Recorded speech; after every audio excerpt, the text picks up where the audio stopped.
Zionist ഭീകര ശക്തികൾ നടത്തിയിട്ടുള്ള അക്രമത്തെ തുടർന്ന് പശ്ചിമേഷ്യയാകെ യൂറോപ്യൻ രാജ്യങ്ങളിലടക്കം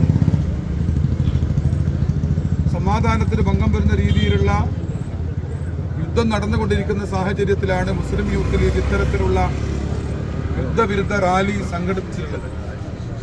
നമുക്കറിയാം, കേന്ദ്രം ഭരിക്കുന്ന നരേന്ദ്രമോദിയുടെ സർക്കാർ ആഭ്യന്തര വകുപ്പിന് നേതൃത്വം നൽകുന്ന അമിത്ഷായുടെ നിർദ്ദേശപ്രകാരം ഇന്ത്യ രാജ്യത്തിലുള്ള ഈ ഇറാൻ ആക്രമിച്ചതുമായി ബന്ധപ്പെട്ടുള്ള പ്രതിഷേധങ്ങൾ പ്രത്യേകമായി നിരീക്ഷിക്കാനും ഇന്ത്യ രാജ്യത്തിലെ പ്രത്യേകിച്ച് ന്യൂനപക്ഷങ്ങളായിട്ടുള്ള ആളുകൾ ഇറാൻ അനുകൂലമായി പ്രക്ഷോഭങ്ങൾ നടത്തുന്നതും ആയത്തുള്ള ഖൊമൈനിയുടെ മരണത്തിൽ അതുമായി ബന്ധപ്പെട്ടുകൊണ്ടുള്ള ചടങ്ങുകൾ നടത്തുന്നതും നിരീക്ഷിക്കാൻ വേണ്ടി നിർദ്ദേശം കൊടുത്തൊരു വാർത്തയാണ് നമ്മൾ ഇന്ന് കണ്ടിട്ടുള്ളത്. നരേന്ദ്രമോദി ഇസ്രായേൽ ചെന്ന് നെതന്യാഹുവിൻ്റെ ക്ഷണം സ്വീകരിച്ച് അവരുടെ അതിഥിയായി അവർ പരസ്പരം ആലിംഗനം ചെയ്ത് എന്തിനധികം പറയുന്നു, നരേന്ദ്രമോദിയുടെ അവിടെയുള്ള സന്ദർശനത്തെ ബഹുമാനിച്ചുകൊണ്ട് ഇന്ത്യയുടെ വസ്ത്രം ധരിച്ചുകൊണ്ടാണ് നെതന്യാഹുവും അതുപോലെ തന്നെ നരേന്ദ്രമോദിയും അവിടെ പത്രക്കാരെ കണ്ടത്.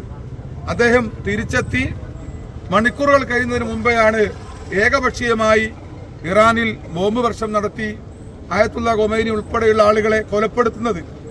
ലോക പോലീസ് ചമയുന്ന അമേരിക്കയും അവർക്ക് ചിങ്കിടി പാടുന്ന ഐക്യരാഷ്ട്രസഭയും ലോകരാജ്യങ്ങളുമൊക്കെ ഇങ്ങനെ നിർവികാരമായി നോക്കി നിൽക്കുകയും ലോകത്താകമാനം യുദ്ധക്കൊതിയന്മാരായിട്ടുള്ള അമേരിക്കയും ഇസ്രായേലും നടത്തുന്ന ഇത്തരം കിരാത നടപടിക്കെതിരെ പ്രതിഷേധിക്കാതിരിക്കുകയും ചെയ്യുന്ന ഒരു സാഹചര്യം നമ്മൾ കണ്ടുകൊണ്ടിരിക്കുക. യൂറോപ്യൻ രാജ്യങ്ങളിൽ ബ്രിട്ടനും ഉൾപ്പെടെ അവർക്ക് അനുകൂലമായിട്ടുള്ള പിന്തുണ കൊടുക്കുമ്പോൾ ഇറാൻ തിരിച്ചടിക്കാൻ വേണ്ടി പല ഇസ്ലാമിക രാജ്യങ്ങളിലും GCC ഉൾപ്പെടെ രാജ്യങ്ങളിൽ അക്രമം നടത്തിക്കൊണ്ടിരിക്കുകയാണ്. നമുക്കറിയാം, ഒരുപാട് മലയാളികൾ താമസിക്കുന്ന ഗൾഫ് രാജ്യങ്ങൾ, നമ്മുടെ നാട്ടിൽ നിന്ന് ലക്ഷക്കണക്കിന് ആളുകൾ ജീവിതം കുടുംബത്തെ പോറ്റാൻ പോയിട്ടുള്ള ആളുകൾ അവർ ഉൾപ്പെടെ ആശങ്കയിലാണ്. ലോകത്ത് എണ്ണയുടെ വില വർദ്ധിക്കുന്നു. ഇപ്പോൾ നമ്മൾ അറിഞ്ഞുകൊണ്ടിരിക്കുന്ന വാർത്തകളൊക്കെ തന്നെ പാചകവാതകമടക്കം മറ്റു രീതിയിലേക്ക് ഇന്ത്യയിലേക്ക് എത്തിക്കാൻ വേണ്ടി ശ്രമം നടത്തിക്കൊണ്ടിരിക്കുന്നു. ഒരു ഭാഗത്ത് ഇസ്രായേലിന് പൂർണ്ണമായി പിന്തുണ കൊടുക്കുന്ന ഇന്ത്യ സർക്കാർ, ഇവിടെ സൂചിപ്പിച്ചു നമുക്കൊരു ചേരി ചേരാ നയമുണ്ട് ഇന്ദിരാഗാന്ധിയുടെ കാലത്ത് തൊട്ട് തുടങ്ങിയിട്ടുള്ളത്. നമ്മൾ ഈ ലോകത്തിലെ പീഡിപ്പിക്കപ്പെടുന്നതിനൊപ്പമായിരുന്നു. ഫലസ്തീനിൽ നമ്മൾ യാസർ അറഫത്തിനോടൊപ്പമായിരുന്നു.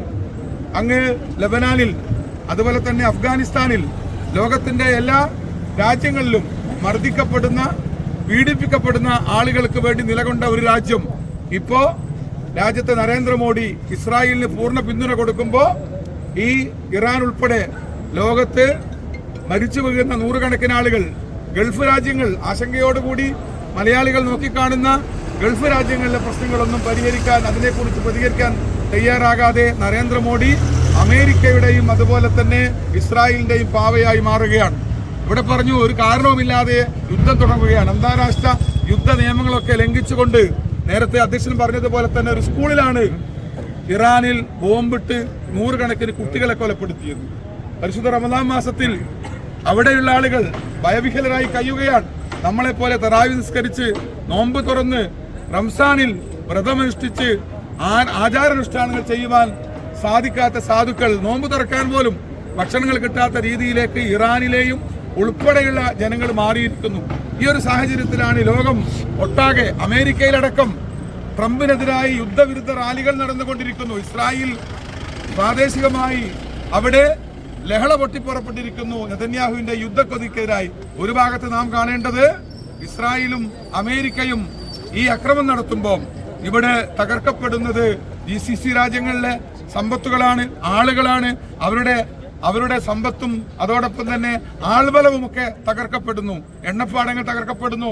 മറുഭാഗത്ത് ഇതിൽ നേട്ടം കൊയ്യുന്നത് അമേരിക്കയും ഇസ്രായേലുമായി മാത്രം ചുരുങ്ങുമ്പോൾ പശ്ചിമേഷ്യയിൽ യൂറോപ്യൻ രാജ്യങ്ങളിലേക്ക് അക്രമം കടന്നു ചെല്ലുമ്പോൾ അവരൊക്കെ കയ്യും കെട്ടി നോക്കി നിൽക്കുകയും നേരത്തെ പറഞ്ഞതുപോലെ ഇറാനെ ഒറ്റപ്പെടുത്താൻ വേണ്ടി ശ്രമം നടത്തിയ സാഹചര്യമാണ്. അതുകൊണ്ട് മുസ്ലിം യൂത്ത് ലീഗ് നേരത്തെ ഇവിടെ പറഞ്ഞു, യൂത്ത് ലീഗിന്റെ പ്രതിഷേധം അമിത്ഷായുടെ പോലീസ് ഇത് രേഖപ്പെടുത്തിയിട്ടുണ്ട്. ഇന്ത്യയിൽ ആകമാനം ലോകത്തിന്റെ എല്ലാ ഭാഗത്തും ഇതുപോലെ യുദ്ധത്തിനെതിരായി ഏത് യുദ്ധമായിരുന്നാലും ഒരു യുദ്ധത്തിലും മനുഷ്യർക്ക് സമാധാനം ലഭിച്ചിട്ടില്ല. മുസ്ലിം യൂത്ത് ലീഗ് പറയുന്നത് മനുഷ്യരുടെ മക്കൾക്ക് ജീവിക്കാൻ അവസരം ഉണ്ടാകണം.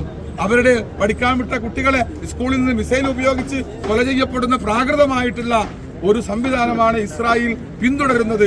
ലോക മനഃസാക്ഷി ഈ യുദ്ധത്തിനെതിരായി, ഈ യുദ്ധ ഭീതിക്കെതിരായി, ഈ യുദ്ധ കൊത്തിയന്മാർക്കെതിരായി മനുഷ്യത്വ വിരുദ്ധമായിട്ടുള്ള പ്രവർത്തനം നടത്തുന്ന ആളുകളെ കൊല്ലുന്ന ഈ യുദ്ധത്തിനെതിരായി ആളുകൾ പ്രതികരിച്ചുകൊണ്ടിരിക്കുമ്പം അതിന്റെ കൂടെ മുസ്ലിം യൂത്ത് ലീഗും പ്രതികരിക്കുകയാണ്. പേരാമ്പ്ര മണ്ഡലം മുസ്ലിം യൂത്ത് ലീഗിന്റെ കമ്മിറ്റി ചുരുങ്ങിയ മണിക്കൂറുകൾ കൊണ്ട് സംഘടിപ്പിച്ചുള്ള ഈ റാലി നേരത്തെ പറഞ്ഞു, പരിശുദ്ധ റമദാൻ മാസത്തിൽ നമ്മൾ ഓരോ റമദാനിലും നമ്മൾ ഇതുപോലെ നൈറ്റ് മാർച്ച് നടത്താറുണ്ട്. അതിനൊക്കെ വ്യത്യസ്തമായി പെട്ടെന്ന് മുസ്ലിം യൂത്ത് ലീഗിന്റെ പ്രവർത്തകർ ഒഴുകിയെത്തി നമ്മുടെ യുദ്ധക്കൊതിയന്മാർക്കെതിരായി മുസ്ലിം യൂത്ത് ലീഗിന്റെ പ്രക്ഷോഭം ജനങ്ങളിൽ എത്തിച്ച പേരാമ്പ്ര മണ്ഡലം മുസ്ലിം യൂത്ത് ലീഗ് കമ്മിറ്റിയെയും അതിന്റെ ഭാരവാഹികളെയും പ്രിയപ്പെട്ടവരെയും അഭിവാദ്യം ചെയ്തുകൊണ്ട് ഈ യുദ്ധവിരുദ്ധ സംഘം മുസ്ലിം യൂത്ത് ലീഗിന്റെ ഈ ചടങ്ങ് ഉദ്ഘാടനം ചെയ്ത് അറിയിച്ചുകൊണ്ട് ഞാൻ നിർത്തുന്നു.